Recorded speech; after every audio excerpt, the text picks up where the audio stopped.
허생전 볼게.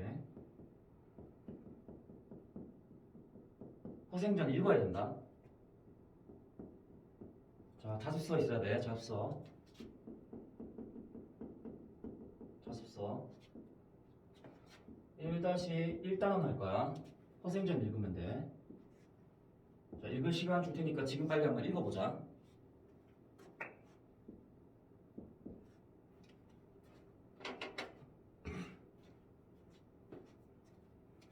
페이지는 11쪽.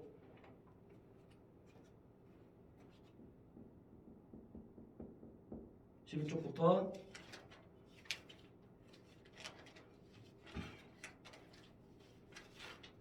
23쪽까지 읽으면 돼.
10분 지났는데 만약에 다 못 읽었으면 그 일시정지하고 그러고 나서 다시 읽어봐. 오케이? 그렇게 하면 될 것 같아.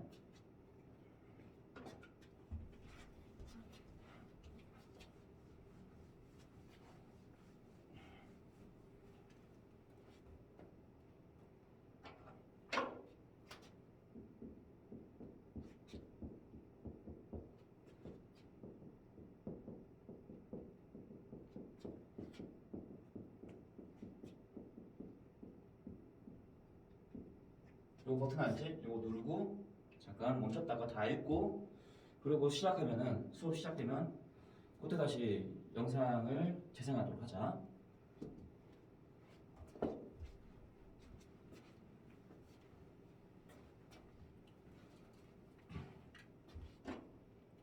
자, 오늘 허생전 볼 거고 연암 박지원이 쓰는 허생전이야. 연암 박지원은 어떤 사람이냐? 이 사람이 조선 후기 실학자였어. 조선 후기 실학자였다. 자, 실학자였는데 조선 후기 실학자였다. 실학이 어떤 학문이냐? 실용적인 실사구시라고 하지. 이거 나중에 이제 너네 3학년 2학기 때 이제 조선시대 배울 텐데 한국사. 그때 아마 너네가 조선 후기에 한국사를 배우게 될 때 그때 이 실학자들이 어떠한 학문을 추구했는지 그런 것들을 확인할 수 있을 거야. 그때 자세하게 한번 배우도록 하고. 아무튼 실학자들이 이렇게 실용적이고 실사구시를 추구하였다. 라는 거. 실용적인 건 어떤 거냐면 그러니까 우리가 실용적으로 뭔가 활용할 수 있는 거. 그거를 이제 실용적이라고 얘기하지. 그다음에 실사구시. 실제로 사용하고 쓸 수 있는 거. 그게 실사구시야. 자, 그래서 조선 후기의 실학자들이 물론 유교적 이념을 바탕으로 자기의 도를 펼쳐 나갔지만 그것뿐만 아니라 우리가 실용적으로 뭔가를 해낼 수 있어야 된다. 너무 예습과 간습에 예법과 간습에 얽매여 있으면 안 된다라는 입장이 바로 실학자들이었지. 자, 그런 사람들이 바로 실학자였다는 거. 그래서 그렇다면 이 작품에 당시 실학자였던 박지원이 자신의 의견이 주장이 어느 정도 일부 반영됐다라고 볼 수가 있겠지. 자기의 생각, 철학들이, 신념이 이런 게 좀 반영됐다라고 볼 수 있겠지. 그러니까 실학자의 관점에서 허생전을 쓴 거야. 이렇게 좀 이해해 주면 될 것 같아. 오케이? 됐지? 아무튼 작가가 누구였는지 한번 좀 생각할 필요가 있어. 왜냐면 자, 이 단원이 어떤 단원이냐? 이 단원이 그 삶을 배우는 독서인데 너네 8쪽 잠깐 한번 풀어볼게. 8쪽. 자습서 8쪽. 자습서 8쪽. 자습서 8쪽. 자습서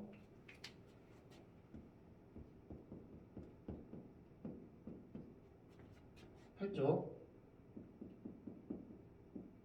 자, 자습서 8쪽 보면은 자, 개념학습 나와 있을 거야. 1-1이 문학작품과 사회문화적 배경이야. 그러니까 작가가 뭘 반영하는 거냐? 작가가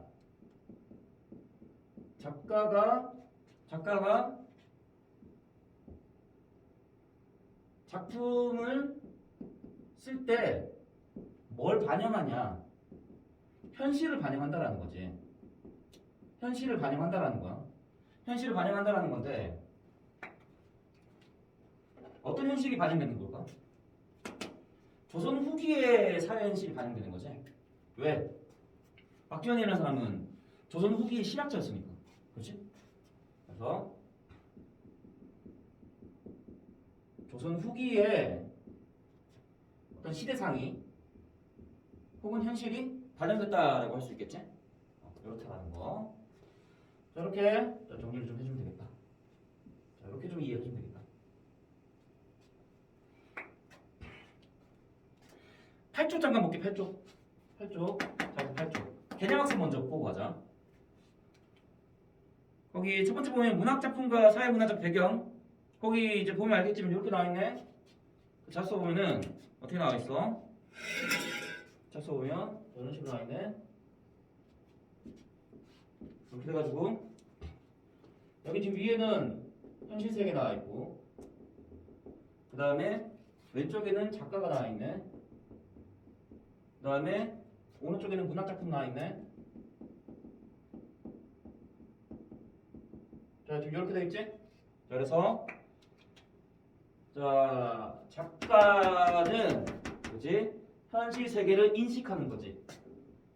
현실 세계를 인식하고 그래서 이 현실 세계 인식을 통해서 작가가 문학작품에 반영하는 거지. 그래서 현실을 반영해서 이걸 반영해서 형상화하는 거지.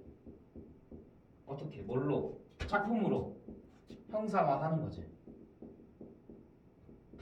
이걸 얘기하는 거야. 이걸 얘기하는 거야. 자, 그래서 문학작품은 현실 세계를 바탕으로 창작된다 라는 거 기억해주면 될 것 같고. 자, 그 다음에 그 두 번째 보면은 작품에 반영된 사회문화적 배경 파악하기 나와있네. 만약에 1950년대에 작가가 활동을 했다. 그럼 당연히 1950년대 시대 현실이 반영이겠지. 뭐 그렇게 생각하면 될 것 같아. 만약에 최근에 쓰여진 작품이면 최근의 현실이 반영될 수도 있는 거고. 그래서 작가가 현실을 반영한다라는 점 기억해주면 좋을 것 같아. 그러니까 언제 쓰였냐를 안다면 그때의 시대 현실을 우리가 좀 알 수 있다라는 거지. 이런 걸 좀 이해해주면 될 것 같고. 거기 두 번째 작품에 반영된 사회문화적 배경 파악하기. 이거는 한번 읽어보면 될 것 같아. 설명이 길게 필요하지 않는 부분이야. 그러니까 이건 한번 읽어보도록 하고. 자, 그 다음 3번 사회문화적 배경을 바탕으로 작품의 의미 이야기. 이거 나와있는데 9쪽이지? 9쪽. 자, 거기는 한번 보자. 뭐라고 나와있는지 한번 볼게. 자, 9쪽이야.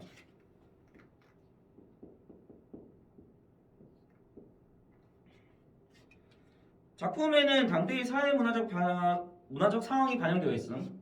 자, 그 다음 등장인물의 말과 행동, 사건 등에서 사회문화적 배경을 파악할 수 있다. 그 다음에 세 번째 사회문화적 배경과 관련지어 작가의 창작 의도를 파악한다. 작품 전체의 의미를 파악할 수 있다. 이렇게 나있네. 순서만 잘 확인하면 돼. 순서만 사회문화적 배경이 반영되어 있을 거다. 그걸 일단 기본으로 전제를 하고 그 다음에 우리가 작품을 읽을 때는 어떻게 해야 된다라는 거야? 말과 행동을 통해서 그걸 파악해낼 수 있어야 된다라는 거지. 그 다음에 사회문화적 배경과 관련지어서 창작 의도까지 파악을 해봐라 라는 거네. 그래야지 작품의 전체 의미를 알 수가 있다. 자, 이런 걸 얘기하고 있고. 그 다음 네 번째 현재의 관점과 맥락에서 작품을 감상하기 나와있네. 그러니까 그 시대에 쓰여진 작품을 지금의 시점에서 현재의 시점에서 우리가 어떻게 바라봐야 될 거냐라는 걸 얘기하는 내용이야. 자, 그래서 이거를 어떤 맥락으로 우리가 이해를 해줘야 되냐라는 건데, 자, 여기 보면은 작품에 드러난 사회문화적 배경을 오늘날과 비교해 본다. 오늘날의 삶에 주는 의미나 교훈을 생각해 본다. 그러니까 예를 들어서 너네가 예전에 2학년 때 흥부전이랑 놀부전 비교하는 내용 나왔을 거야. 그지? 거기서 흥부전에서 봤던 어떤 그 가치, 주제 이런 것들이 오늘날에도 유효한 게 있지. 분명히 유효한 게 있어. 성실해야 된다라든지 근면 성실해야 된다든지 착하게 살아야 된다라는 건지 이런 것도 사실은 현재에 유효한데, 근데 그것만 가지고 우리 현대인들한테 야 봤지? 흥부전에서 이렇게 착하게 살아야 돼 어? 그 나쁜 놈 벌 받는 거 알지? 봤지? 자, 이렇게 얘기하면 사람들한테 이제 먹힐까? 안 그렇단 말이지. 물론 그 흥부전에 나왔던 어떤 그 중요한 가치들이 현재에서도 여전히 중요하고 필요하다라는 걸 사람들이 알 수 있지만 이제 현대에 와서는 또 다른 관점에서 바라봤을 때 그 흥부전의 주제가 현대인들이랑은 맞지 않는 경우도 발생할 수 있다라는 거지. 왜냐하면 흥부전 같은 경우에는 흥부가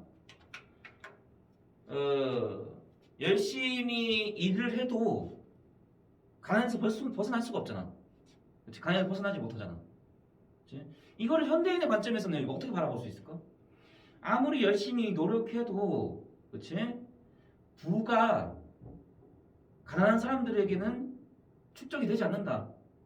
그러니까 그 부의 상승이 더 이상 없다라는 걸 보여주는 거잖아. 이런 것들은 현대인의 관점으로 충분히 바라볼 수 있는 맥락이지. 그러니까 그런 걸 얘기하는 거야. 현재 작품 관점에서 맥락으로 작품 감상한다라는 거는 바로 쌤이 아까 얘기했던 그런 것들을 얘기하는 거야. 뭔 말인지 이해되지? 이런 걸 얘기한다라는 거. 그래서 어떻게 해야 된대? 작품의 의미를 다양하고 깊이 있게 파악할 수 있어야 된다는 거. 그 다음에 오늘날의 삶을 성찰하고 바람직한 가치를 모색할 수 있어야 된다는 거. 바로 아까 쌤이 얘기했던 부분이 이 지점이야. 오늘날의 삶을 성찰하고 바람직한 가치를 모색할 수 있냐라는 거. 그렇지? 새로운 관점으로, 현대인의 관점으로 흥부전을 바라본 거 아니야 지금. 방금 쌤이 얘기한 게. 자, 그래서 이렇게 현재의 관점에서 현재의 관점과 맥락에서 작품을 바라볼 필요가 있다라는 거. 허생전을 그러니까 어떻게 바라봐야 돼? 이제 우리가 봐야 될 이 허생전을 오늘날의 관점과 맥락에서 바라봐야 된다는 거지. 그치? 오케이?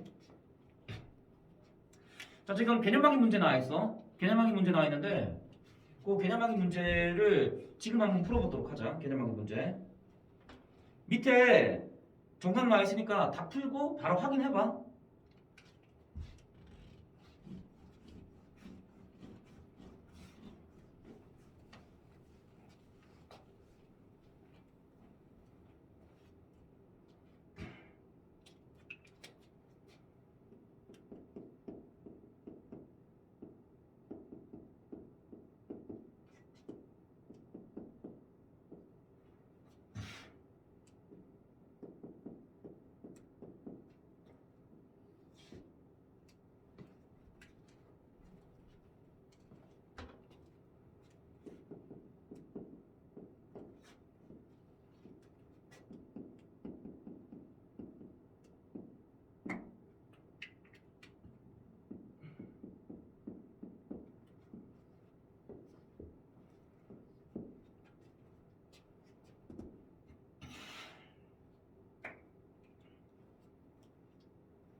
알았지? 혹시나 다 봤는데 이해 안 되면 다음 시간에 선생님 만나서 직접 한번 물어봐. 오케이? 그렇게 하도록 하고 자 넘기자. 넘기도록 할게. 11쪽 피면 돼. 11쪽.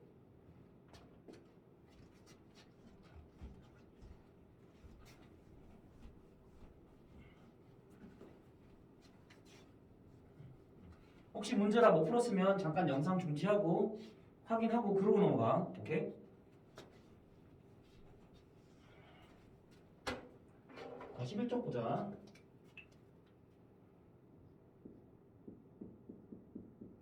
선생님이 어떻게 할 거냐면 그 전체 줄거리 이야기의 흐름을 다 이야기하면서 중요한 어떤 사건들, 맥락들을 한번 되짚어 볼 거고 그거 한 후에 인물 확인하고 소재, 주요 소재, 그 다음에 서술상의 특징 이런 것들을 확인할 테니까 그렇게 한번 점검을 해보도록 하자. 자 일단 이야기의 흐름부터 한번 짚어보도록 할게. 자 이야기가 어떻게 진행이 됐는지 그걸 좀 잠깐 좀 얘기를 하도록 할게. 순덕여고 가는 친구들은 아마 이 허생전이라는 작품을 다시 한번 보게 될 거야. 보게 될 거고 그래서 지금 자세히 공부를 해도 나중에 그 다음 해에 써먹을 상황이 생길 수도 있다. 자, 허생전 중요한 작품이니까 같이 한번 우리가 내용을 꼼꼼하게 좀 파악해보도록 하자. 자, 일단은 자, 이야기의 시작이 어디였냐? 허생의 집에서 이야기가 시작이 되지. 자, 허생의 집에서 이야기가 시작이 된다. 자, 어떤 일이 있었는지 한번 보도록 할게. 허생의 집에서. 자, 허생이 자 어디에 살았어? 이 사람이 묵적골에서 살았지? 자, 묵적골에서 살았고 아내가 뭘 하고 있었냐? 아내가 자 생계를 누가 꾸리고 있었어? 생계를 아내가 꾸리고 있었지? 아내가 살림을 도맡아 하고 있었어. 허생은 경제적 활동을 하고 있지 않았었지? 그렇지? 자 그런 상황이었다. 삭바느질하면서 생계를 이어나가고 있었다라는 거. 자 그러다가 이제 허생의 아내가 한 소리 하지. 언제까지 책만 읽을 거냐? 글 공부에 전념할 거냐? 나가서 그 공장이 노릇을 하든 아니면 장사치 노릇을 하든 뭐라도 좀 돈이 되는 활동을 좀 해라 라고 허생의 아내가 허생의 처가 허생한테 바가지를 긁지. 잔소리하지. 그래가지고 어떻게 하는 거야? 허생이 빤스런? 빤스런까지는 아니고 에이 더러워서 씨발 내가 못 살겠네 그러고 나왔지. 그래서 막 아내가 막 비난하니까 뭐라 그러니까 그래서 허생이 그래 나 나갈래 이렇게 된 거야. 나갔어. 집에 나갔지. 그래서 집을 나가게 됐는데 이 아내의 질책 때문에 이제 허생이 이제 집을 나가게 됐어. 집을 나갔어. 그래서 근데 사실 이제 허생이 이제 서울로 사실 묵적골도 남산 쪽 서울이었어. 지금의 행정구역으로는 서울이야. 물론 당시에 조선시대 때의 서울은 아니었지. 당시에 서울은 한양이었지. 한양의 범위가 묵적골까지는 아니었죠. 그러니까 한양 근처라고 보면 될 것 같아. 아무튼 자 그래서 서울로 가. 서울 장안으로 가. 서울로 가. 근데 서울에 아는 사람이 없어. 이 사람 촌에 틀어박혀 있던 사람이기 때문에 한양에서 아는 사람이 없었어. 자 그래서 물어봤어. 그 아무나 잡고 한번 물어봤어. 서울 장안에서 누가 제일 부자냐? 물어봐. 자 물어본다. 그래서 누구한테 물어보고 나서 변씨라는 사람이 있는데 그 사람이 서울에서 제일 부자다 이런 얘기를 해주지. 자 그래서 그 길을 바로 변부자를 찾아 나서지. 변씨 부자를 찾아 나선다. 자 변부자의 집으로 간다. 자 변부자의 집으로 가게 됐어. 자, 변부자의 집으로 갔는데 대뜸 어떻게 얘기해? 변씨한테, 허생이 변씨한테 돈 만냥을 빌려달라 그러지? 이 허생이 변씨한테 돈 만냥을 빌려달라 그래. 만냥 빌려줘. 그래서 변씨가 어떻게 한 거야? 그래 빌려줄게. 콜 만냥 콜. 그래 가져가. 그냥 아무런 담보 없이 응? 그래 필요해? 그래, 빌려줄게. 이렇게 된 거야. 개쿨하지? 쿨에 진동하지? 장난 아니지? 그지? 자 그래가지고 그 주변에 있던 그 객들 손님들이지 객들이 이제 물어보는 거야. 아니 그거를 왜 아무 담보도 없이 그냥 선뜻 만냥을 빌려주냐? 그 이름도 안 물어보고 왜 그러냐고. 그 변씨가 어떻게 얘기를 해? 돈 빌려오는 사람들은 대부분 자기를 과장한다. 자기 뜻을 과장한다. 그리고 나중에 약속을 어떻게 하느니 거창하게 얘기를 한다는 거지. 근데 허생은 그런 면이 전혀 없었다라는 거지. 뒤로 옷은 까자자하고 그지? 코 찌질이 콧물 질질 흘리지. 그러니까 외양은 지금 볼품 없어도 사람이 되게 당당하고 그 구차함이 없다라는 거지. 구차함이 없다라는 거지. 그래서 그 변부자가 딱 허생을 보고 간파한 거지. 아! 이 사람은 빌려줘도 뭐지? 될 사람이다. 될성 부른 나무는 떡잎부터 알아본다고.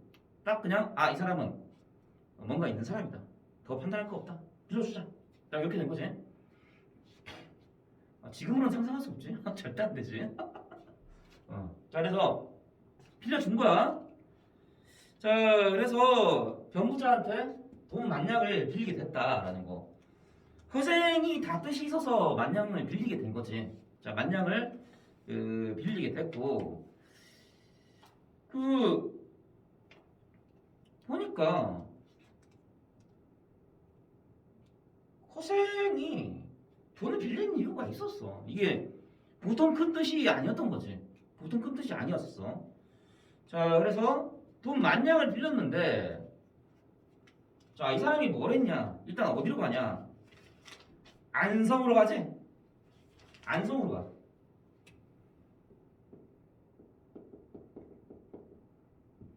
지금의 경기도 안성을 얘기하는 거야. 오케이? 안성이 이 길목, 충청도, 경상도, 전라도의 길목에 해당돼. 길목, 딱 중심지인 거지. 거기서 다 파생되는 거야. 안성에서 좌측으로 가면 전라도고, 가운데로 가면 충청도 나오고, 그다음에 우측으로 빠지면 이제 경상도로 나오는 거지. 삼도의 길목인 거야. 삼도의 길목. 자, 그래서 그러니까 거기가 이제 유통의 중심지라고 할 수 있겠지. 요충지 같은 역할을 하는 거지. 자, 그래서 안성으로 가서 이 사람이 뭘 하냐? 뭐를 사다 드려? 과일을 사재기 하지. 과일을 사재기 해. 과일. 자, 과일을 사재기 하니까 얼마 안 가서 어떻게 됐어? 나란에 과일이 동나게 돼버린 거지. 자, 그런 상황이 발생했다라는 거. 자, 그 다음에 뭘 하냐? 안성에서 과일을 전부 싹 다 사들이고 거기 사재기에서 큰 돈 벌었지? 큰 돈을 번 다음에 바로 또 어디로 가냐?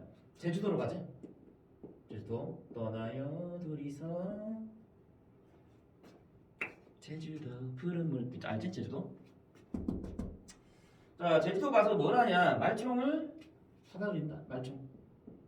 자 말총을 전부 다 사다 드리지. 말총은 뭐 하는 거냐? 이게 말총이라는 게 말의 갈기, 털을 얘기하는 건데 이걸로 이제 갓을 낼 수가 있는 거지.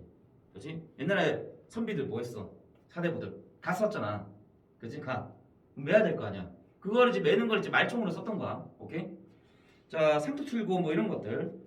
자, 만건 같은 거. 갓이란 만건에 말총이 필요했었어. 자, 그래서 그 머리에 두르는 그물 같은 거 있어. 말총. 그거를 이제 뭐 이렇게 머리 해서 싸매려면은 싸매야지 갔을 수 있을 거 아니야. 말총. 그거를 이제 싹 다 사들인 거지. 그러니까 또 말총 값도 엄청나게 뛰어버린 거야. 과일 값도 사재기 하니까. 말총이랑 과일을 전부 다 사재기 하니까 어떤 상황이 발생하게 돼? 사재기를 하게 되니까 물건값이 다 뛰는 거지. 독점을 하게 되니까 물건값이 싹 다 뛰어버리겠다라는 거. 독과점을 하니까 독과점 때문에 어떻게 된 거야? 독과점을 함으로써 물건값이 상승한 거지. 그러면서 허생이 그래서 큰 돈을 벌게 되지. 큰 돈을 벌게 되고 그러면서 허생이 어떤 말을 하게 돼? 아, 이만큼 우리 조선의 경제 규모가 정말 취약하구나. 자, 이렇게 탄식을 하게 되지. 그래서 이 상황을 통해서 조선의 경제 규모가 굉장히 좀 취약하구나. 그리고 양반들의 허례허식이 너무 지나치구나라는 걸 허생이 느끼게 되지. 자, 무슨 말이냐면, 자, 당시 경제주가 취약하다. 취약한 경제 구조를 가지고 있다 그랬는데 이게 왜 이 설명이 가능하냐? 독과점 해버리니까 물건값 바로 떼버리잖아. 그치? 원래 독과점 한다고 해서 물건이 바로 뛸 수는 없어. 왜냐면은 A, B, C, D 얘만 가지고 있는 게 아니니까 원래 경제 규모가 그만큼 작다라는 거지. 원래는 서로 A, B, C, D가 경쟁을 해야 되는데 지금 그러지 못하고 있는 상황이라는 거지. B도 없고 C도 없고 D도 없어. 아, 물론 A도 있고 B도 있었겠지만, 그치? 근데 많아야 될 거 아니야. 그치? 그걸 유통하는 상인들이 굉장히 좀 많아야 되는데 많이 없었다라는 거야. 그러니까 싹 다 사들이니까 어때? 허생이 혼자 독과점을 유지하게 되니까 그 시장을 전부 다 차지하게 되니까 어떻게 돼? 당연히 물건값이 뛸 수밖에 없지. 네?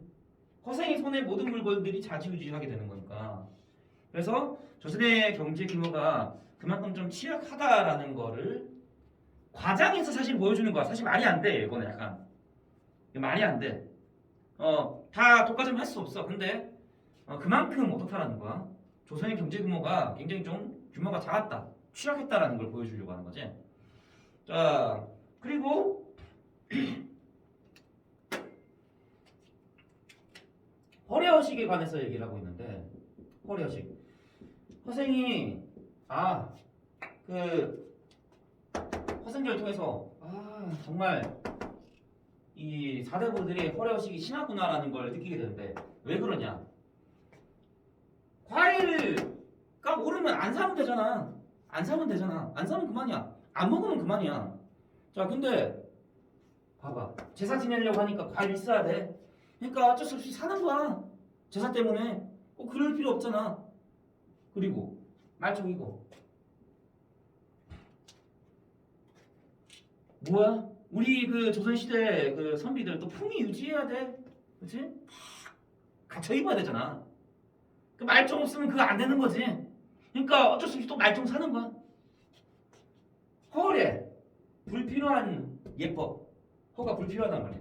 불필요한 예법, 허식, 불필요한 의식. 이 허례허식이 있었기 때문에 사람들이 계속 어떻게 한 거야? 이 물건들을 안 살래, 비싸도 안 살래, 안 살 수가 없었던 거지. 자, 그래서 당시의 취약한 경제 구조를 비판했고 이 부분을 통해서, 그리고 양반들의 허례허식을 비판하는 어떤 그러한 부분을 확인할 수 있다. 그러한 내용을 확인할 수 있었다라는 거. 그러니까 뭐야? 이거 마찬가지인 거야 이게. 아까 우리가 그 얘기했었지? 그 작가는 현실 세계를 작품을 통해서 반영한다라고 했었는데 조선 후기의 현실이 딱 이랬다라는 거야 지금. 조선 후기의 현실이. 그치? 취약한 경제 규모가 경제 규모를 가지고 있었고 허례허식이 만연했었다라는 거지. 당시에 조선이 이랬다라는 거. 그래서 이 조선 후기의 시대상이 이렇게 반영된 모습을 자, 이 내용을 통해서 여기 그 변부자의 집에서 제주도로 오는 이 과정을 통해서 당시 조선 후기의 시대상을 우리가 좀 확인할 수가 있었고, 자, 그 다음에 자 그래서 큰 돈을 벌었어. 큰 돈을 벌어서 호생이 큰 돈을 벌었다. 그래서 호생이 이제 어디를 가게 되냐? 빈섬을 가게 돼. 빈섬으로 가게 된다.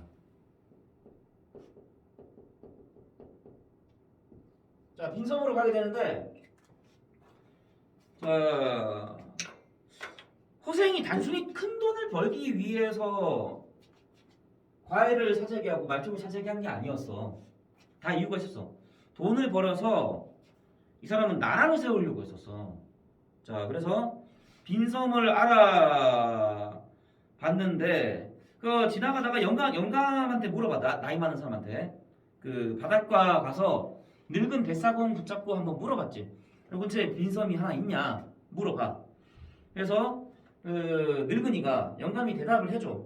그 바다 멀리 사람이 살만한 섬이 있다. 자, 그래서 그 섬은 어떤 섬이냐? 사문과 장기의 중간쯤이 될 거다. 거기에 사문은 지금의 중국의 마카오, 그 다음에 장기는 그 일본의 나가사키, 그렇지? 거기에 중간쯤에 있다. 이렇게 지금 얘기를 하고 있지. 그냥 규슈 지방이야. 나가사키는 규슈 지방. 여기 보면은 일본 지도 보면은 이렇게 돼 있지. 여기가 본토고, 그 다음에 여기 규슈, 여기가 시코쿠, 그 다음에 여기가 홋카이도, 그치? 여기 규슈가 여기야. 여기서 조금만 올라가면 바로 부산 보이잖아. 대마도 보이고, 그치? 여기와 중국 여기 어때? 중간 사이쯤에 류쿠 왕국이라고 들어갔나 모르겠네. 오키나와라고 아마 거기 근처 아닐까. 오키나와 쪽 근처지 않을까 싶어. 아무튼 자 거기에 진짜 사람이 살기 좋은 섬이 하나 있다라고 그 늙은이가 뱃사공 늙은이가 얘기를 해주지. 그래서 그쪽으로 실제로 가 봤더니 막상 빈섬을 갔는데 어땠어? 빈섬을 갔는데 좀 안타까워하지 호생이. 이거 보니까 섬 좀 작아. 내 스케일은 그게 아니야. 호생의 스케일은 이만한데 섬은 요만하다라는 거지. 그래서 자기의 도화 이상을 실현시키기에는 그 섬의 규모가 너무 작다라고 느끼게 되는 거지. 어쨌든 뭐 다른 데 가려고 해도 마땅한 곳은 없었던 것 같고, 자 그래서 어떻게 하는 거야? 이 섬에서 뭔가를 해봐야겠다라고 생각을 하게 되는 거지.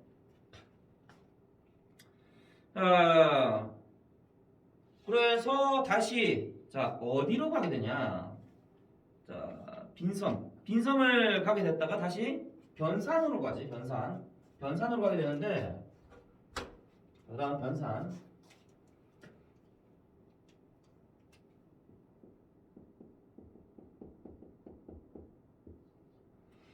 그 변산은 지금의 어디쯤에 해당되냐면, 이 변산이란 곳은 변산반도를 얘기하는 것 같아. 변산반도. 전라도에 변산반도가 있어. 이렇게 이제 전라북도 쪽에 이렇게 그 새만금, 이번에 잼버리 새만금 너네가 들어봤을 거야. 그 새만금 지역.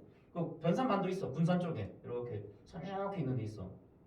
그쪽에 아마 거기로 추측이 되고, 이게 만약에 그 변산이 그쪽 지역이 아니라면은 선생님이 다시 한번 어디 지역인지 한번 찾아보도록 할게. 전라도 변산이 아마 거기 맞을 거야. 자 거기에 이제 누가 많이 있었냐? 도둑들이 그렇게 떼를 지어서 돌아다니고 있었던 거지. 그래서 관아에서 이 떼도둑들을 잡으려고 무진장 애를 썼지만 쉽게 소탕이 되지 않았다, 해결이 되지 않았다라는 거. 자 그리고 도둑들도 이제 쉽게 이제 군사들이 진을 치고 있으니까 도둑들도 산속에 박혀서 쉽게 빠져나오지 못하는 그런 상황이었던 거지. 그래서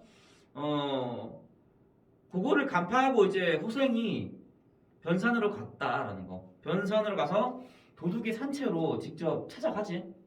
그 상족들의 소굴로 직접 찾아간다라는 거. 거기서 우두머리를 만나.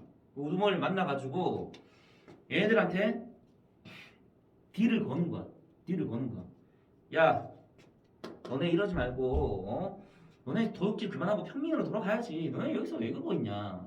그러니까 도둑 우두머리가 한마디 해. 도둑들이. 아니 씨부레 돈이 있으면은 우리가 이러고 있겠냐고. 마누라 끼고 자식 낳고 잘 먹고 잘 살지. 우리가 왜 이러고 있겠냐고. 돈 없으니까 우리가 산에 틀어박혀 있는 거 아니냐고. 해보세요. 이렇게 된 거지. 자, 그래서 누구 약 올리는 거 아니냐. 함부로 그런 얘기 하지 마라. 자, 그러니까 허생이 깔깔깔 웃으면서 아, 이보시게들, 그지? 자, 야, 그러면 내가 돈 줄 테니까 너네 그 결혼할 사람 소 사와 이렇게 된 거야. 야, 너 돈 줄 테니까 기다려봐. 야, 그 고민 내가 해결해 줄게. 이렇게 된 거지. 자, 그래서 허생이 다음날 어떻게 했어? 자, 돈 10만 냥 싣고 다시 도둑들한테 나타나게 되는 거지. 도둑들 앞에 나타나게 된 거지. 바닷가로 가. 바닷가로, 변산 바닷가로 갔더니 진짜 허생이 돈 10만 냥 싣고 바닷가 앞에 나타나게 된 거지. 그제서야 도둑들이 그지 휘둥그레지는 거지. 눈이 휘둥그레지는 거야. 자, 그래서 이 사람 보통 사람이 아닌가. 아우, 내 형님 이렇게 된 거지. 내 형님. 자, 바로 아유 장군 이렇게 된 거야. 자, 그래서 처음에는 이 도둑들이 미친 사람 취급하다가 그제서야 태도를 바꾸게 되지. 자, 그래서 실제 어떻게 됐어? 그래서 결혼할 여자 데려오고 소 한 마리씩 이제 구해 오게 됐지. 자, 그래서 돈자루 다 짊어지고 소 사고 그다음에 결혼할 철을 데리고 와서 허생을 따르게 되지. 물론 뭐 중간에 새는 사람이 있을 수도 있겠지만 이 허생이 비범한 능력을 보고 이 사람들이 그 감탄했기 때문에 탐복했기 때문에 다들 다시 허생을 보러 돌아오게 됐지. 자, 그래서 이 변산에서 도둑들의 도리와 함께 다시 빈성으로 돌아가게 되지. 빈성으로 다시 돌아가게 돼. 거기서 이제 어떻게? 거기서 이제 그 논도 일구고 밭도 일구고 집도 짓고 그러면서 마을을 갖추게 됐지. 사실은 허생은 얘들을 구제해 주려고 빈섬을 찾게 된 게 아니었어. 나라를 세우기 위해서 빈섬을 찾게 된 거지. 근데 생각해본 거야. 그러니까 의관도 갖추고, 그렇지? 제도도 만들고, 법도 갖추고, 법도 만들고 이러려고 그랬는데 나라를 그냥 새롭게 세우려고 그랬는데 그러지 못했던 거지. 일단은 그러기에는 섬의 규모가 너무 작다. 내 이상을 실현하기에는 너무 턱없이 부족한 공간이었기 때문에 그거는 포기를 한 거지. 자, 그래서 원래 목표는 아니었기 때문에 그래서 다시 허생은 이 빈섬을 나오게 되지. 빈섬을 나오게 된다는 거. 자, 근데 여기서 좀 생각해 볼게. 자, 여기서 이제 우리가 아까 그 안성과 제주도에서 있었던 그 사건을 통해서 조선 후기의 사회상을 우리가 엿볼 수가 있었지. 그치? 마찬가지야. 이 빈섬과 변산에 있었던 이 일을 통해서 우리가 어떠한 조선 후기의 사회상을 확인할 수 있냐? 당시에 도둑대들이 무척 많았다라는 거. 그러니까 도둑대가 그렇게 많았는데도 이 위기 상황을 중앙 정부가 해결하지 못했다. 혹은 지방 정부가 해결하지 못했다라는 거지. 그러니까 그만큼 어떻다라는 거겠어?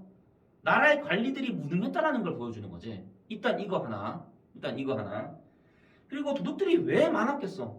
먹고 살기 힘들었으니까 많았겠지. 그렇지? 그래서 조선 후기 없이 먹고 사는데 일반 서민들이 백성들이 먹고 사는데 굉장히 큰 어려움을 겪었다라는 거. 이런 거 두 개 좀 챙겨줘야 될 것 같아. 그래서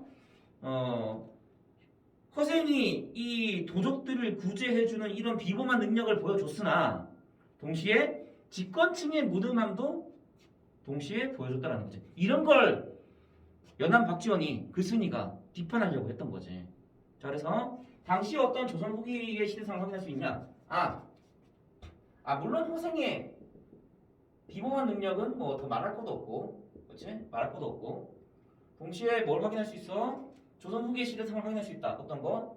당시에 관료들, 정치인들, 벼슬아치들이 무능했다라는 거. 그리고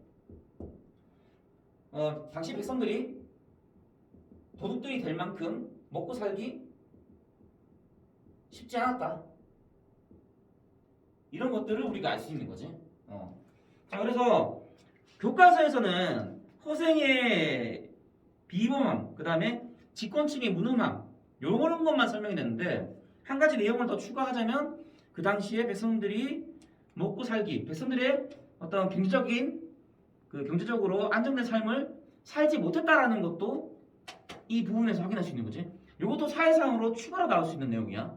그래서 요 내용들은 반드시 필기를 해주면 좋을 것 같고, 요거는 어디에다가 지금 정리를 해주냐? 자, 16쪽 잠깐 한번 펴보자. 16쪽. 자, 16쪽 펴보면, 자, 이건 따로 여기다 정리해줄게.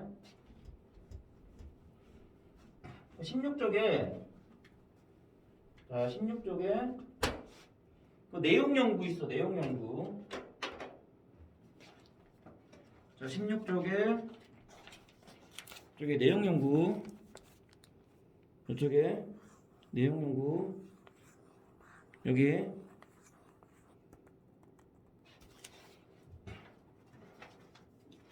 뭐 밑에다가 적어두면 돼. 뭐 추가로 더 적어두면 돼. 어떻게 적어두냐면, 자, 16쪽. 자, 어떻게 더 정리를 하냐? 자, 이렇게 정리하자.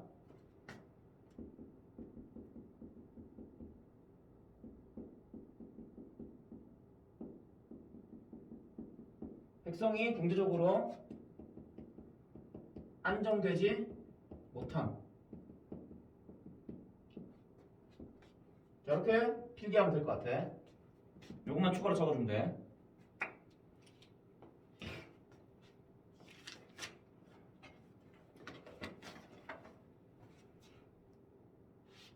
자, 그 다음.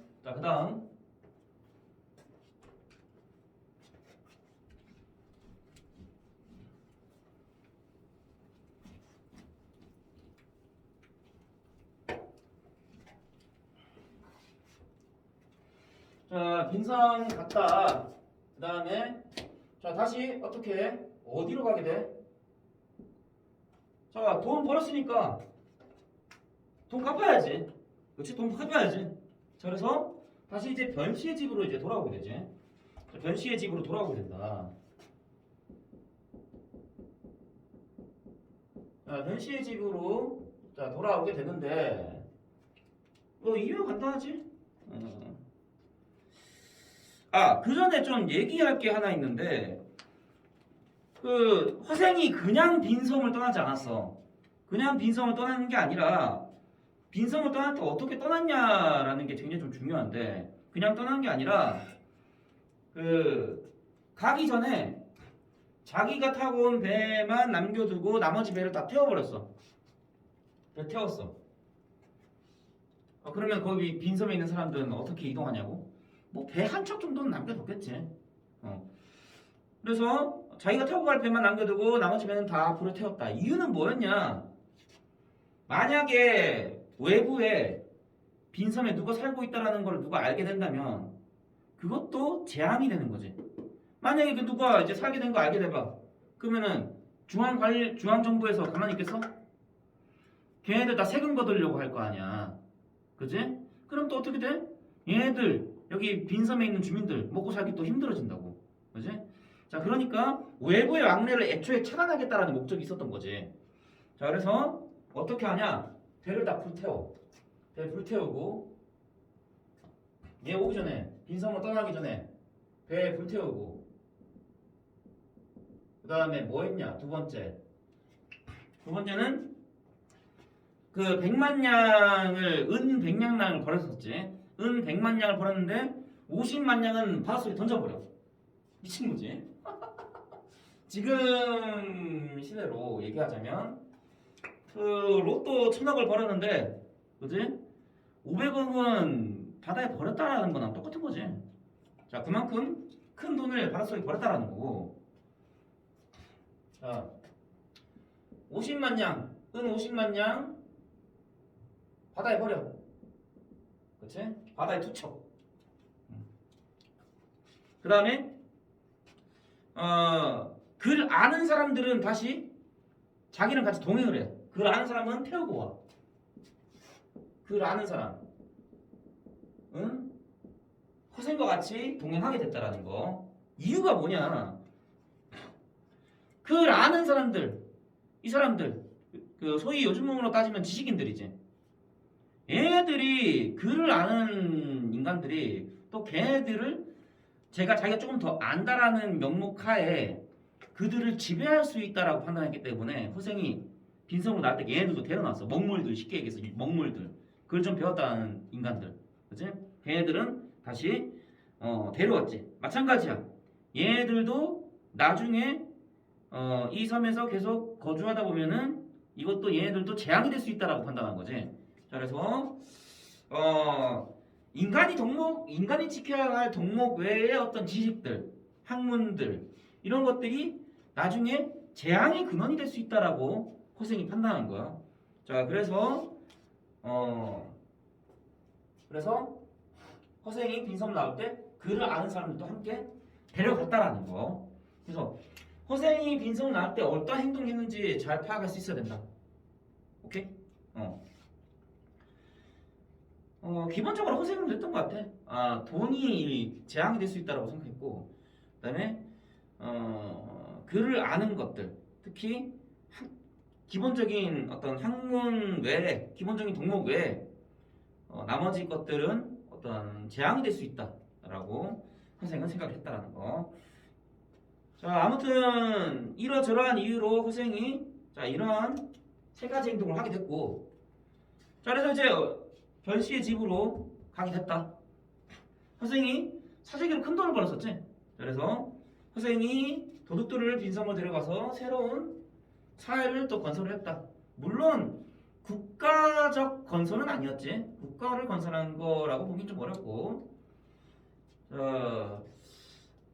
아무튼 그래도 실용적인 정책을 이제 조선에서는 실용적인 정책을 펼치지 못했던 거 아니야. 빈민을 구제하기 위한 어떤 실용적 정책이 없었던 거고. 글쓴이가 연안 박지원이라는 점을 다시 한 번 더 주목을 하도록 하자. 어때 이 사람? 조선 후기 실학자라고 했어. 그치? 그래서 어떤 그러한 허생의 어떤 비범한 면모들이 어쩌면 연안 박지원이 생각했던 글쓴이가 작가가 생각했던 이상적인 어떤 행동, 면모 이런 것들이 아니었을까라는 거. 자, 그다음에 변씨 집에 가게 됐어. 자, 가게 됐는데 변씨가 딱 보니까 허생 얼굴 보니까 꼬라지 보니까 이 새끼 돈 다 털린 것 같아. 그래서 변씨가 의뢰에 짐작하지. 아유, 다 날렸구나. 다 날리셨슈? 이러니까 아니라고. 자, 다 날린 거 아니었지?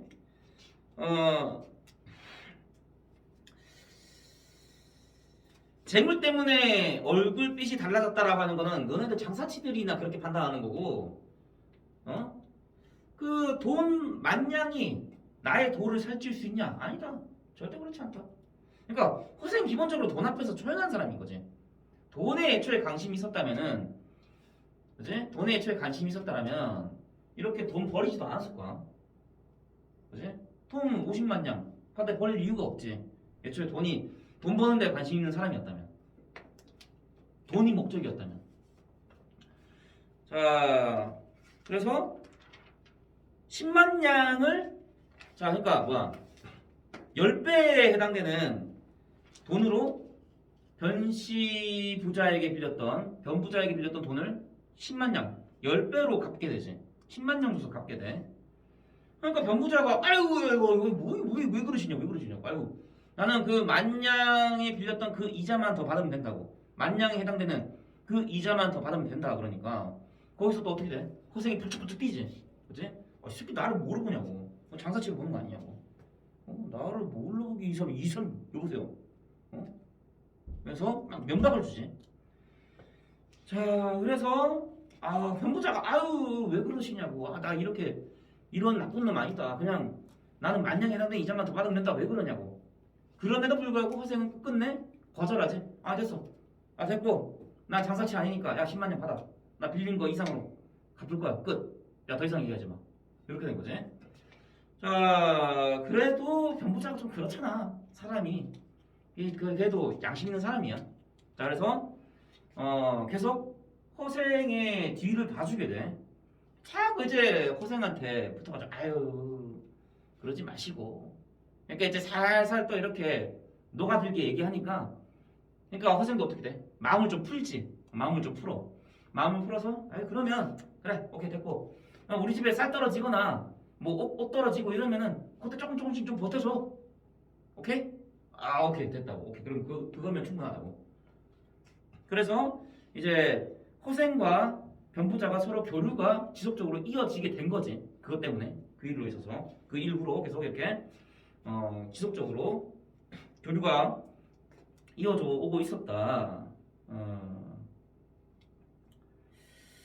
자,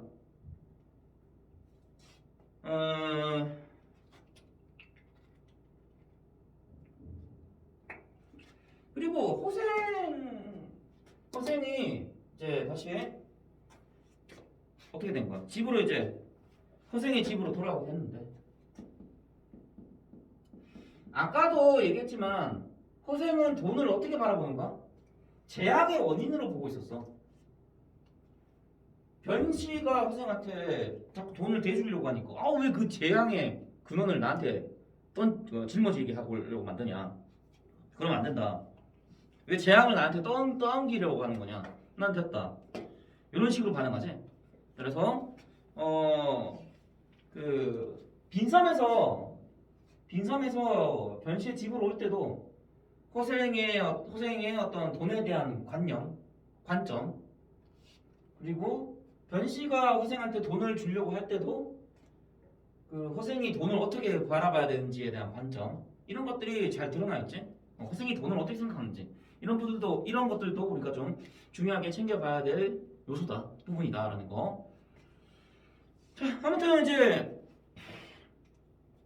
허생은 허생의 집으로 돌아오게 되고, 자, 그래서 변씨가 물어봐. 변씨가 허생한테 물어봐. 어떻게 그 큰 돈을 벌 수 있게 됐냐? 나 너무 궁금하다. 물어보게 돼. 자, 그래서 허생이 어떻게 해서 큰 돈을 벌게 됐는지 변씨한테 얘기를 해주지. 자, 어떻게 얘기를 해주냐? 다 알잖아. 그치? 안성에서 어떻게 했어? 과일 사재기했지. 제주도 가서 말총 사재기했지. 그 사재기 한 걸로 큰 돈을 벌 수 있었다라는 얘기를 해주게 되지. 자, 여기서도 마찬가지. 당시의 조선 후기의 사회상을 확인할 수 있는데, 자, 허생이 어떤 얘기를 하냐? 우리 조선은 외국과의 무역이 굉장히 좀 적다. 그리고 수레안을 온 나라가 돌아가지 못하는 까닭에 물건이 한 자리에서 나면은 한 자리에서 바로 소비가 된다. 유통이 제대로 안 된다라는 거지. 유통이. 그래서 이러한 이유 때문에 내가 독점을 하면서 물건값이 크게 오르고, 그래서 유통이 되지 않으니까 돈을 그만큼 쉽게 벌 수 있었다라고 얘기를 하고 있지. 그래서 어떻게 돈을 벌게 됐는지 이런 것들에 대해서 허생이 꼼꼼하게 좀 얘기를 해줬다라는 거. 사재기로 큰 돈을 벌 수 있었던 이유를 허생이 변씨한테 얘기를 해주게 되고, 그리고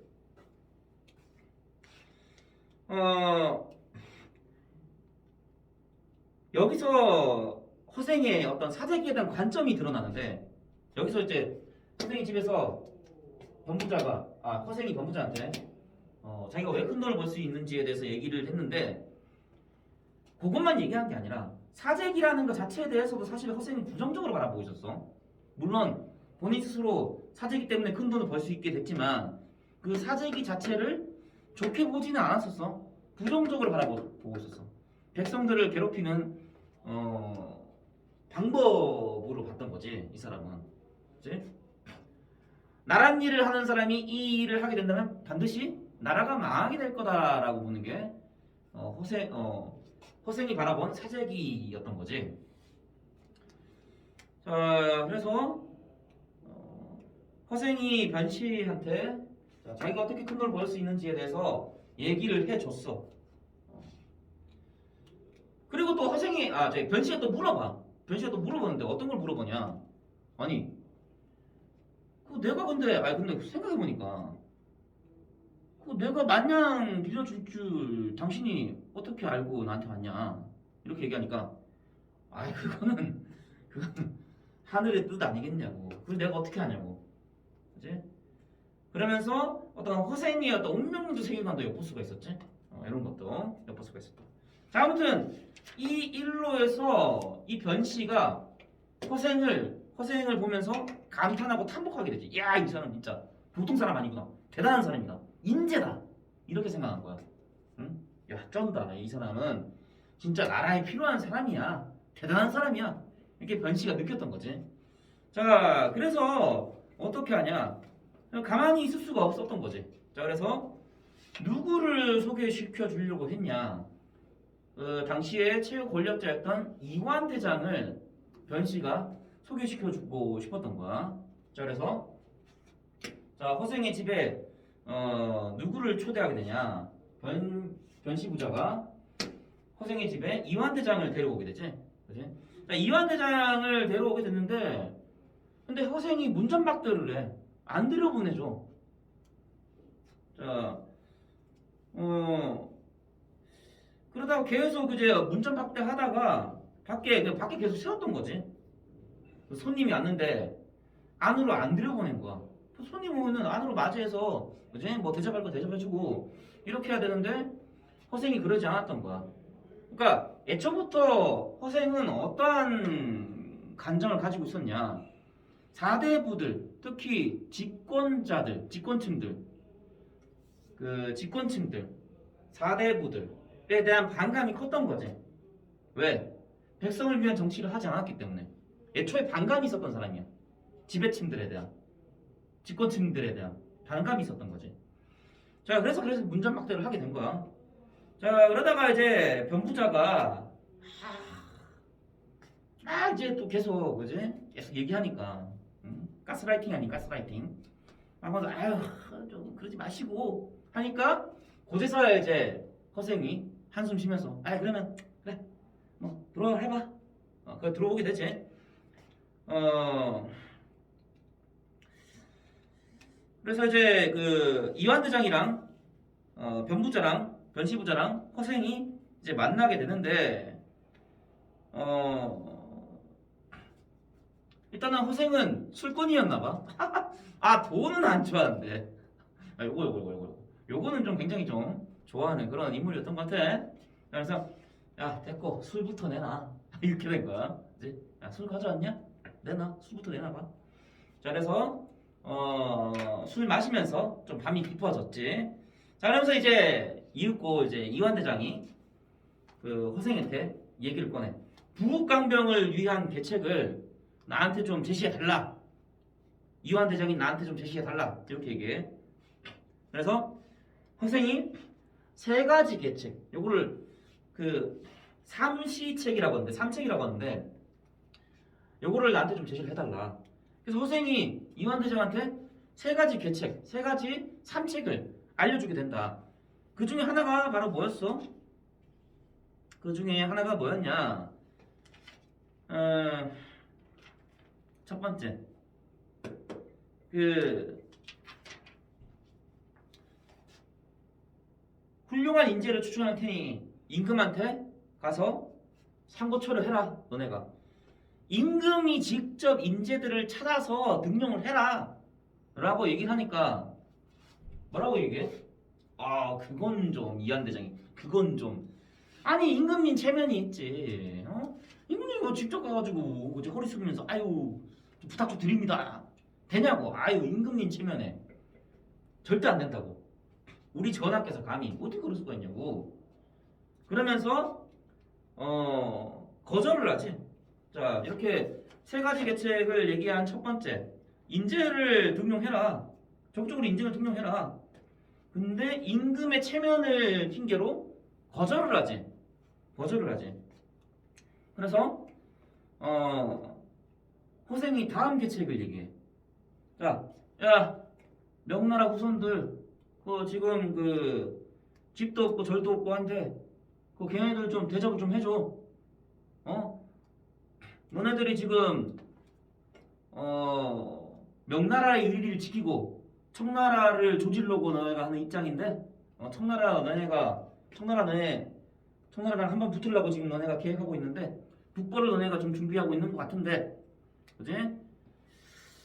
그러려면 일단은 너네가 그렇게 물고 빨고 했던, 너네가 4대 했던 명나라의 후손들, 걔네들부터 좀 챙겨줘야 되는 게 도리 아니겠니?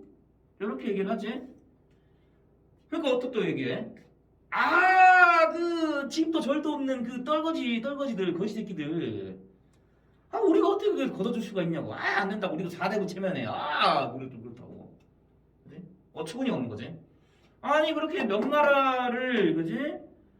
다시 복권시키고 청나라를 조져야 된다라고 하는 너네의 그 입장이랑 굉장히 좀 모순되지 않냐? 라는 거지. 그래서 북벌론의 허구성을 이때 지적을 하게 됐다라는 거.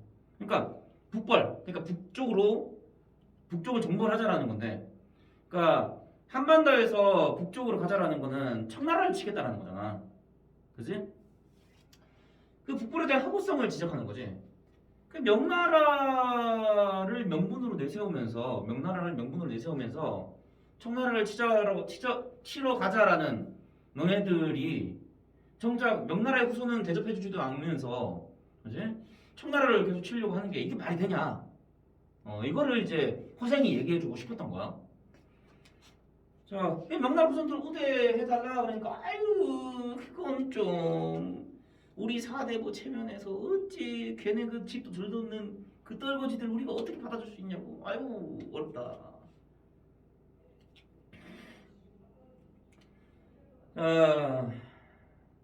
그것도 안 된다 그러니까, 그럼 이것도 저것도 안 된다 그러면 너네가 뭘 할 수 있겠는데? 호생이 이렇게 반문을 해? 그러니까 제발 이거 말고 다른 거 얘기 없냐고. 얘기 좀 해달라고. 그러니까 마지막으로 이제 선생님 마지막 계책을 얘기해줘. 자, 어떤 계책을 얘기하냐? 야, 그러면 다 됐고 그 청나라랑 빨리 친하게 지내. 오케이? 야, 근데 청나라랑 그냥 쉽게 친해지기는 쉽지가 않아. 오케이? 어떻게 지내야 되는데? 일단은 변발해. 변발 뭐냐? 여기는 요즘 학궁 논란 있는 그 주어민 알지? 갑질하는 학부모의 표상이 돼버렸는데, 아무튼 좀 안타깝다. 아무튼 이쪽은 이제 석천이 형, 그렇죠? 주어민. 여기는 싹 다 밀어. 그 다음에 여기 머리 뒤만 남겨서 뒷머리를 댕기머리로 이렇게 따는 거지. 댕기머리로. 뭔지 알지? 이런 식으로 따는 거야. 이거 댕기머리. 요게 변발이야. 그러니까 청나라식 여진족식의 머리 스타일인 거지. 변발을 해라. 그리고 그 청나라식의 여진족식의 복장을 너네가 갖추고 청나라랑 친하게 지내야 된다. 청나라랑 친하게 지내려면, 여진족이 세운 청나라랑 친하게 지내려면 너네가 그렇게 해야만 친하게 지낼 수 있는 거 아니냐. 그렇게 얘기하니까 어떡해?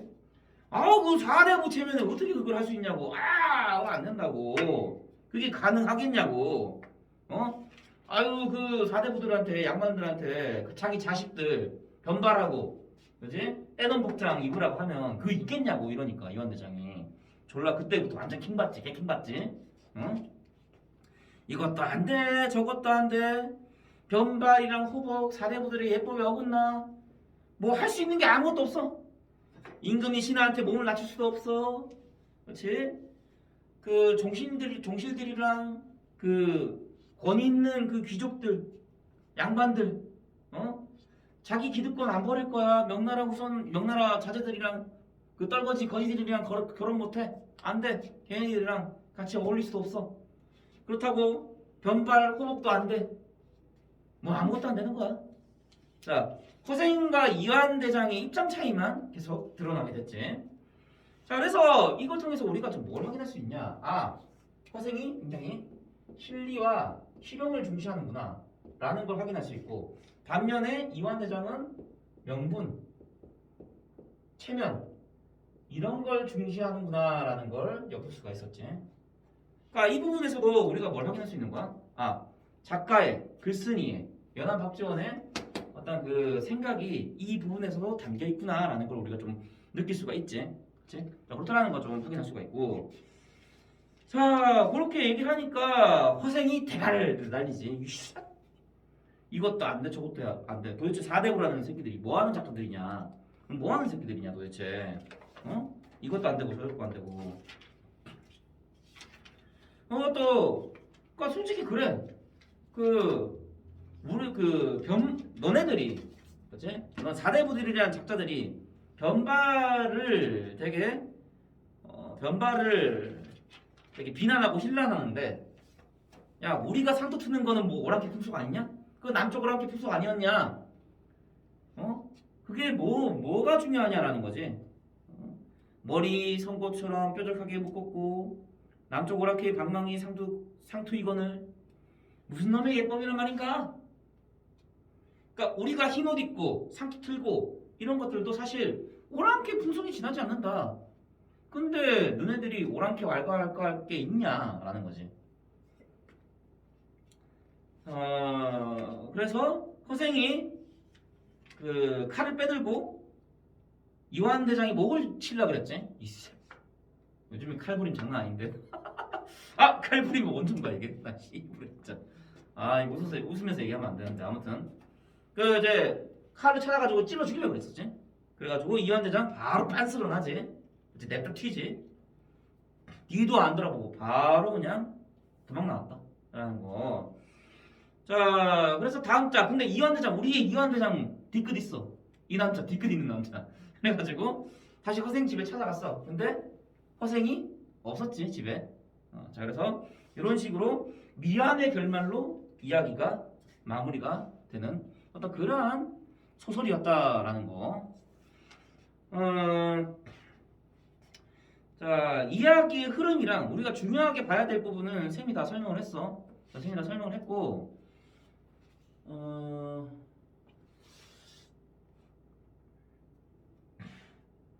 그냥 쉬는 시간 없이 그냥 바로 가도록 할게. 그 영상을 아까 잠깐 쉬고 싶으면 영상 중간에 한번 끊어줘. 잠깐 일시정지 했다가 그랬다가 아마 다시 너네가 쉬고 난 뒤에 영상을 다시 재생하면 되니까 그렇게 하도록 하고 이어서 인물 한번 보도록 하자. 인물 정리 한번 해보도록 할게. 인물.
아 그냥 잠깐 쉬어야겠다. 좀 쉬자. 자도 쉬자. 미안하다. 그냥 바로 시작하려고 그랬는데 잠깐 쉴게.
자, 다시 진행할게.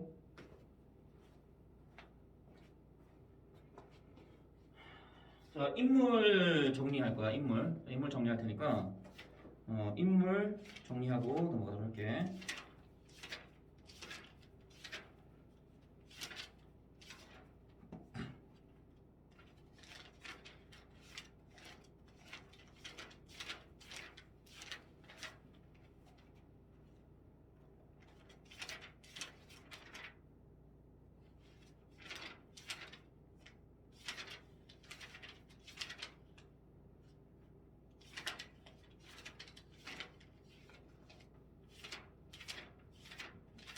자, 누구를 일단 봐야 되니? 당연히 허생을 보는 게 중요하지.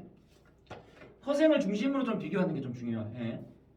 그래서 허생부터 먼저 한번 정리 좀 해보도록 하자.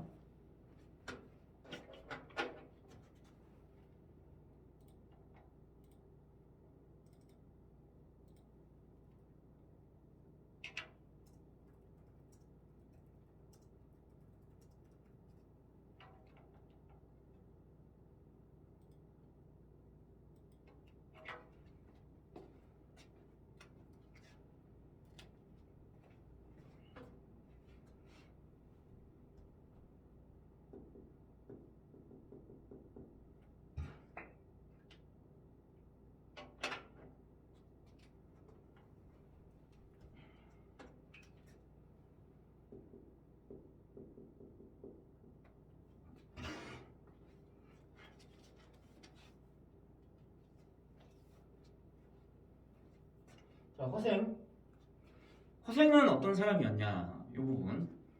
자, 일단 이야기의 시작이 허생의 집에서 시작이 되지. 허생의 집에서 시작이 되고 그 허생의 집에서 어떻게 돼?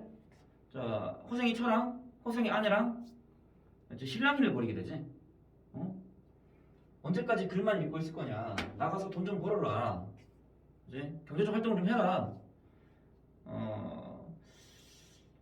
허생은 자 거기서 책 읽기를 어떻게 이해했어? 책 읽기, 학문수양.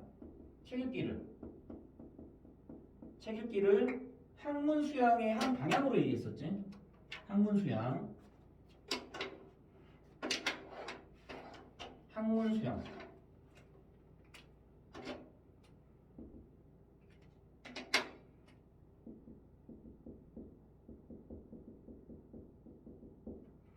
자, 학문수양의 한 방향으로 이해했었다. 그지? 가장임에도 불구하고 생계에 관심이 없었지. 그러니까 경제적으로 무능력했었어. 경제적으로 무능력하다. 경제적으로 무능력한 사람이었다. 자, 이게 경제적으로, 자, 이건 생각할 게 조심해야 될 게, 정말 조심해야 될 게, 이게 경제적으로 무능력하다라는 거지. 경제적으로 무능력하다라는 거지. 허생 자체가 무능력하다는 게 아니야. 허생 되게 비모한 능력을 보여줘.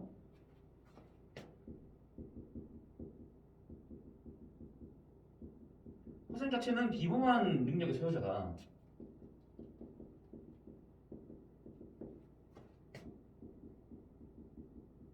자, 허생 자체는 굉장히 좀 비범한 능력의 소유자로 볼 수가 있고, 자, 왜 그러냐?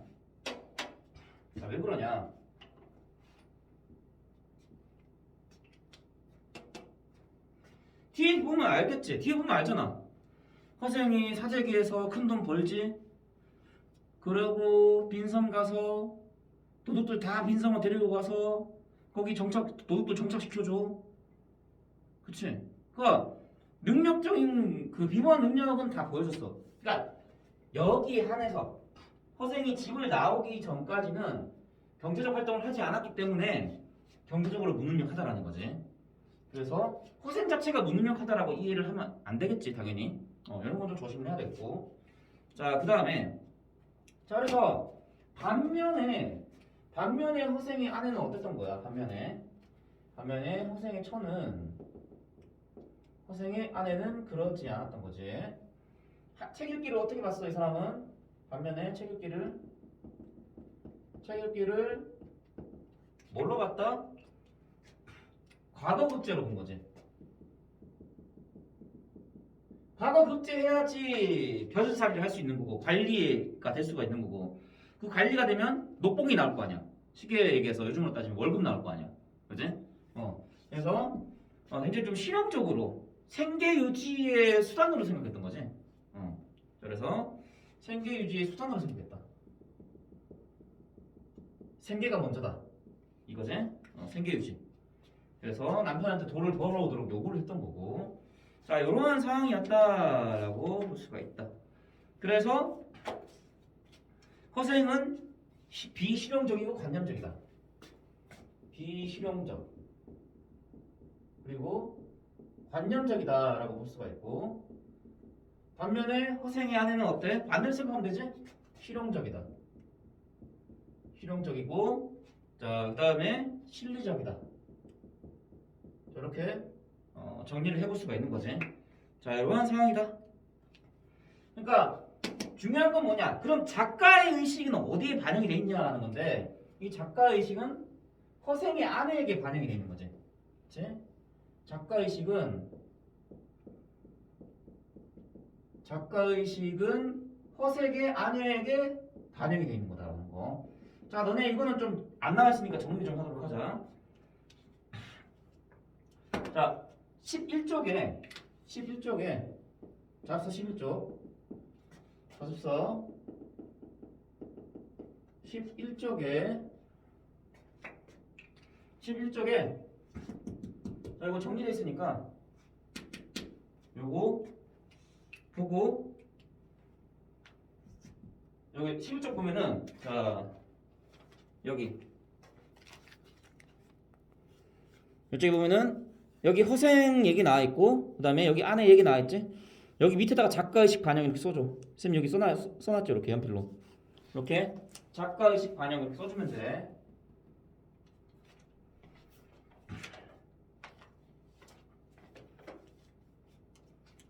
자, 그리고 허생은 어떤 인물로 대표되는 사람이냐? 이 사람 가난해서 그렇지 꼴에 양반이야. 이 사람 양반이야. 양반인데 어떤 양반이냐? 몰락한 양반인 거지. 몰락한 양반. 자, 왜 그러냐? 중세와 근대를 나누는 기점이 뭐야? 임진왜란이지. 그치? 임진왜란 병자호란 거치면서 어떻게 됐어? 조선 사회가 굉장히 좀 황폐한 어떤 그러한 사회로 바뀌었지. 먹고 살기 굉장히 힘들어졌고 신분 질서가 요동치기 시작했다라는 거. 뒤에 변부자가 나오지만 그 변부자가 신흥 상인 세력을 대표하는 인물이야.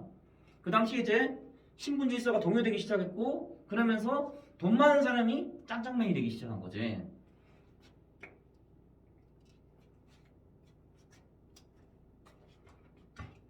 그러면서 돈 없는 사람들은 이제 몰락하게 된 거야. 그러니까 아무리 신분이 높다 할지라도 돈 앞에서는 장사 없는 거지. 자, 그래서 신분은 양반인이지만 가난했다라는 거. 자, 자손 후기의 시대가 그랬다라는 거지. 그런 어떤 시대 현실을 확인할 수 있다. 그러니까 허생은 뭘로 대표할 수 있는 어떠한 전형성을 가지고 있는 캐릭터냐? 몰락한 양반의 전형성을 가지고 있는 그러한 캐릭터다라고 볼 수가 있는 거지. 자, 그렇게 좀 정리를 할 수가 있고. 그다음에 우리가 좀 봐야 해야 될 거. 그러니까 이것도 지금 그 허생의 아내가 어떤 얘기를 하냐면 그러면 공장에 노릇이라도 해라. 그럼 장사치 노릇이라도 해라. 뭐라도 먹고 살아라라고 얘기를 해. 이 대사를 통해서 당시의 시대 상황을 확인할 수가 있다는 거지. 몰락한 양반의 모습. 다시 말해서 양반 중심의 신분 질서가 흔들리고 있는 이 상황을 우리가 좀 확인을 해볼 수가 있었다는 거. 그리고 그 아내의 발언을 통해서 작가의 의식이 반영됐다는 거. 반드시 이렇게 해보면 좋을 것 같아. 자, 그 다음에 너네는 잡서 12쪽 피우면 될 것 같아. 12쪽 펴보면 될 것 같아. 12쪽 잠깐 한번 보자. 12쪽. 자, 12쪽 보면은 자, 이제 누가 나와? 변부자가 등장하지? 자, 변부자가 이제 등장하게 된다라는 거. 자, 변부자가 등장을 하게 되는데 다시 변부자 변씨.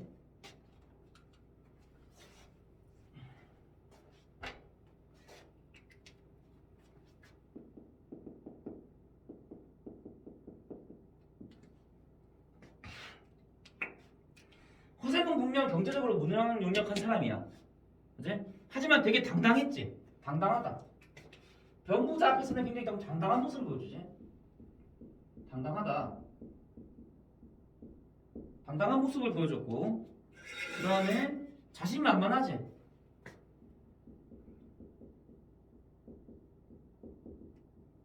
쭈구리 같은 모습 안 보여줬어. 굉장히 당당한 모습. 그 당당한 모습을 보고 변부자가 허생, 저는 보통 놈이 아니겠구나라고 판단한 거지. 자, 그래서 변신은 사람 볼 줄 알았던 거지. 사람 볼 줄 알았던 거야. 자, 한양에서 제일 가는 부자였다. 이 사람 엄청 부자야. 한양 제일 부자야. 그리고 사람 보는 눈이 있어. 다시 말해서 안목이 있는 거지. 사람 보는 안목. 사람 보는 안목이 있었다. 라는 거. 허생한테 큰 돈을 빌려줄 만큼 배포가 있는 사람이지. 배포가 있는 사람이다. 배포가 크다. 그러니까 변부자도 보통 사람은 아니었던 거야. 보통 사람은 아니었던 거지. 자, 아까도 얘기했지만, 자, 허생이 몰락한 양반을 대표하는 캐릭터라면 변부자는 어떤 캐릭터로 볼 수가 있냐? 당시에 신흥 상인 세력으로 대표할 수 있는 그러한 세력으로 볼 수 있다. 신흥 상인 세력의 전형을 보여준다. 그렇게 좀 이해해 주면 될 것 같아. 상인 계층이 조선 후기에 새롭게 대두가 되지? 자, 그런 어떤 세력을 단적으로 보여주는 캐릭터다라고 보면 될 것 같아. 자, 아무튼 변부자는 이런 사람이고, 변부자도 보통 사람은 아니었던 거야. 자, 이렇게 좀 이해해 주면 될 것 같고,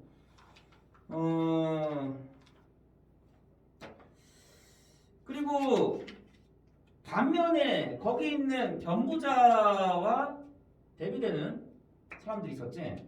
변부자와 대비되는 사람들이 있었는데 그 사람들이 바로 누구였냐? 자제들, 자식들, 그리고 손님들, 거기 있던 객들, 손님들. 얘들은 어땠냐라는 거지. 얘들은 허생이 진면목을 몰라봤지? 그치? 허생의 외모만 보고 판단한 거야. 외양만 보고 판단한 거야. 자, 그래서 허생을 그냥 단순한 거지라고 생각했지. 허생을 그냥 단순한 거지다.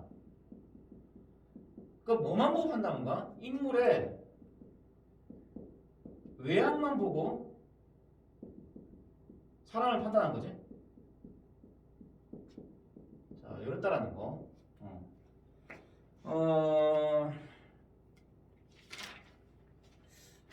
요거는 지금 그 내용이 12쪽에 나와 있어. 12쪽에 나와 있으니까 이 내용은 12쪽에 나와 있으니까 확인해 보면 될 것 같아. 변부자와 자제들, 손님들은 어떻게 달랐는지 이런 거 좀 확인하면 될 것 같고. 자, 둘 다 아무튼 변부자와 허생은 어떠냐? 둘 다 대범하지. 비범하다. 공통점이야. 변부자랑 얘도 대범해. 비범하고 대범하다는 점에서는 변부자와 허생이 서로 공통된 성격이다라고 볼 수가 있고. 자, 그다음에 우리가 다시 또 확인해야 될 사람들, 어떤 사람들을 우리가 어떤 인물들을 또 추가로 좀 확인을 해봐야 되냐? 도적들을 우리가 좀 더 확인해봐야 돼. 도적들.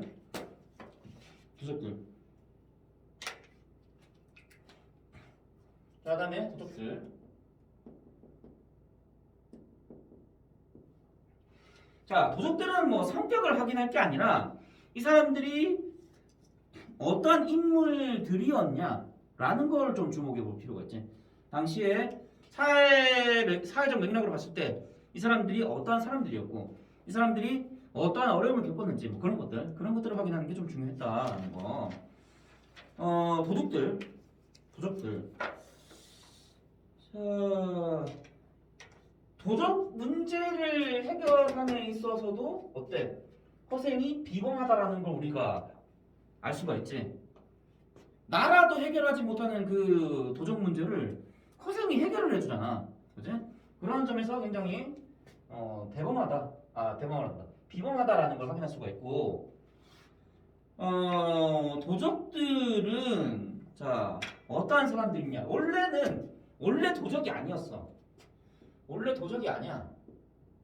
그냥 양민들이야. 이 사람들은 양민들, 평범한 백성들이었어. 근데 먹고 살기 힘들어서 집권층이 무능했기 때문에 몰락한 거지 이 사람들도. 평범한 양민이었던 이 사람들이 서민이었던 이 사람들이 돈이 없어서 경제적으로 어려움을 겪어서 몰락하게 된 거지. 뭘로 몰락하게 된 거? 도둑으로 몰락하게 된 거. 그지? 자, 이런 것들만 너네가 좀 추가로 좀 챙겨보면 될 것 같아. 그 문제를 허생이 해결했다는 점에서는 비무하다라는 거지. 자, 요거. 그 다음에 그리고 이제 그 허생이 자 아까도 우리가 내용 확인해봐서 알겠지만 허생이 다시 큰 돈을 벌어서 빈섬을 떠나게 되지. 자 빈섬을 떠나게 되고 그 빈섬을 떠나면서 어떻게 은 100만 년 중에서 은 50만 년은 바다에서 버려버리지. 그지? 그래서 굉장히 돈에 대해서 부정적인 인식을 엿볼 수 있는 사람이다. 돈에 대해서 돈을 부정적으로 바라보지 이 사람이. 다시 말해서 재앙으로 바라본다. 재앙으로 여겼다. 이 사람은 그랬다라는 거. 자, 그 다음에 그리고 장사치로 여기는 것도 굉장히 좀 불쾌하게 생각했지. 장사치를 불쾌하게 생각해. 장사치도. 그러니까 장사치가 본인은 정작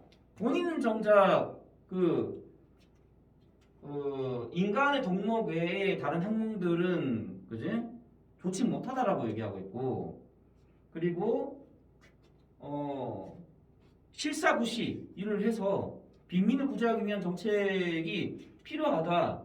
그리고 뭔가 실용적인 것들을 추구해야 된다라고 정작 본인 스스로도 그렇게 생각하면서도 인식하면서도 자기 보고 장사치라고 얘기하는 것도 못 참는 거지. 이게 좀 뭔가 모순되는 거지. 그러니까 이게 왜 그러냐? 어쨌든 저쨌든 허생도 양반이야 이 사람. 양반이야. 그러니까 4대부로서의 정체성을 가지고 있는 거지. 이 사람도 결국에는. 그러니까 4대부로서의 한계를 보여주는 거야 이거는. 자, 그래서 장사치 취급하는 것에 대해서 굉장히 좀 부정적으로 여기는 그 허생의 모습을 통해서 허생은 역시 어쩔 수 없는 4대부였구나. 그러니까 뭐야?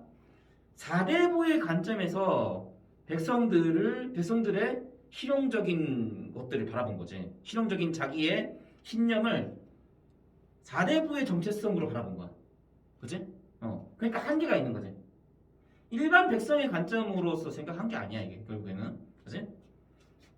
그렇게 좀 이해해 주면 될 것 같아. 이거 아무것도 아닌데 굉장히 좀 중요해. 자, 잘 기억하도록 하고. 그러니까 계급의식이 있었다라는 거야.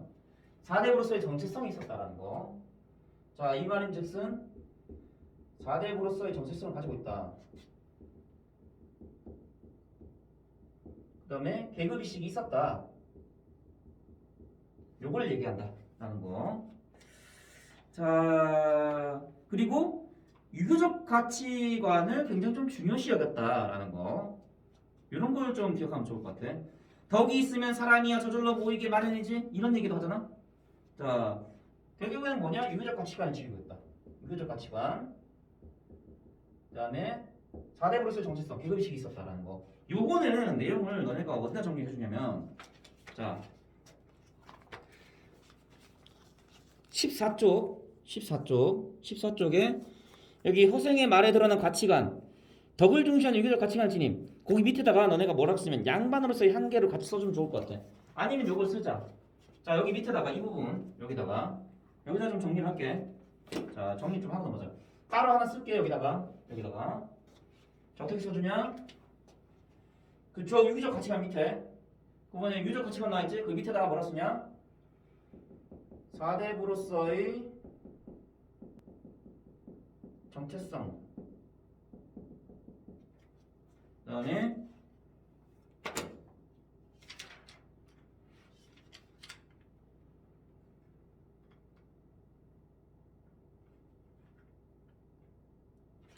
쓰면 안 되겠다. 아니다. 이거 쓰면 안 되겠다. 취소. 요게 4대부로서의 정체성은 그 어디에 나와 있냐면 17쪽에 나와 있네. 17쪽에 나와 있네. 17쪽에 나와 있고 이 17쪽에 보면은 저렇게 나와 있지? 17쪽에 재물 때문에 얼굴빛이 달라지는 것은 그대 같은 장사치를 하는 일이요 돈 만냥이 어찌 도를 살찌울 수 있겠소. 허생은 재물보다 도를 몸보다 정신을 위해 우위에 둠. 허생은 4대부로서의 정체성을 가지고 있음. 이렇게 나왔지? 여기 요 부분.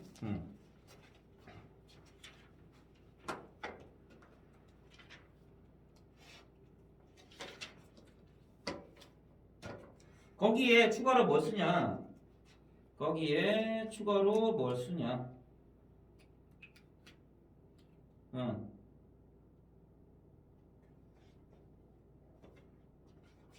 요걸 쓰면 될 것 같아. 그 부분에 17쪽에다가 쓰면 돼. 아까 우리 확인했던 부분.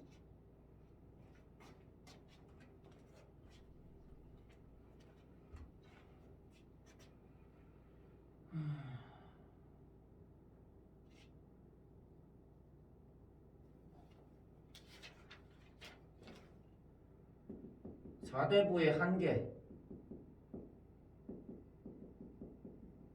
그 다음에 계급의식이 있음. 계급의식을 엿볼 수 있음. 자, 이렇게 정리해주면 돼. 이렇게 정리해주면 된다.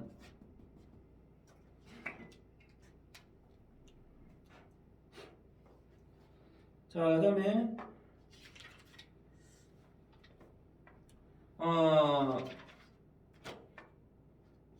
자, 허생의 또 어떤 모습을 우리가 또 확인할 수 있냐? 그런 거. 그 돈 같은 경우에는 자, 부정적으로 바라봤었지, 재앙으로 바라봤었지. 그래서 돈은 허생 입장에서는 어때?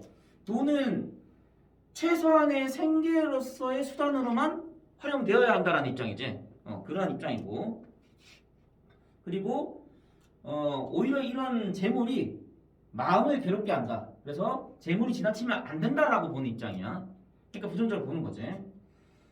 그 다음에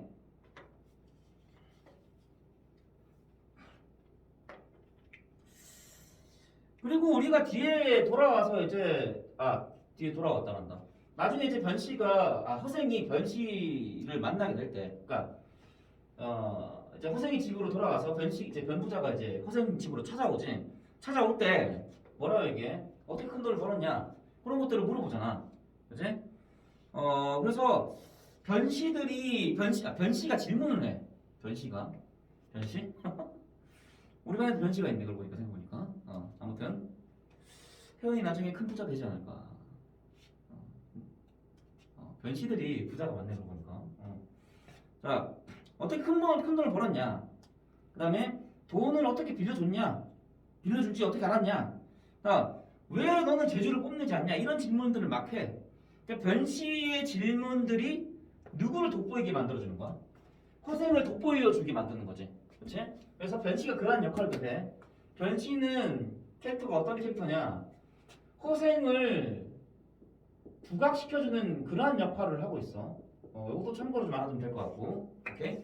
요거는 그 교과서에 안 나온 내용인데 이것도 좀 알아두면 좋을 것 같아.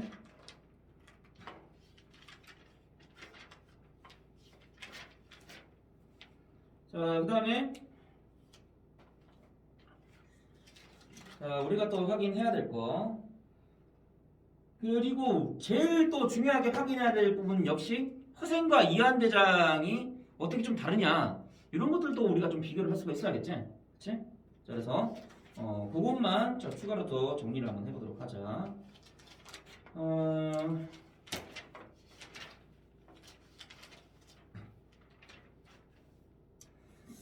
허생은 어떤 사람이었냐? 그리고 이완대장이 어떤 사람이냐? 이게 좀 중요했는데, 자, 너네 어디를 보냐면 22쪽 보면 돼. 22쪽, 자습서 22쪽. 자, 자습서 22쪽.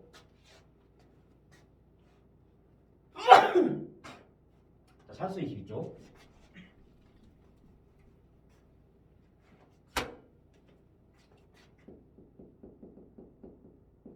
자, 자습서 22쪽 보면은 허생과 이한대장의 입장을 우리가 좀 잘 확인해 볼 수가 있지.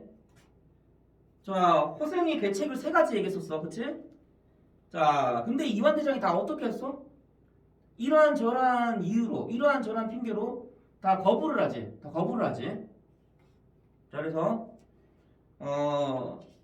이완 대장은 어떠한 사람이었냐라는 걸 좀 이해할 필요가 있다.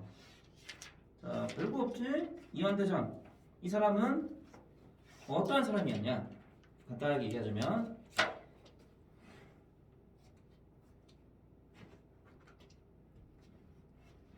이완 대장.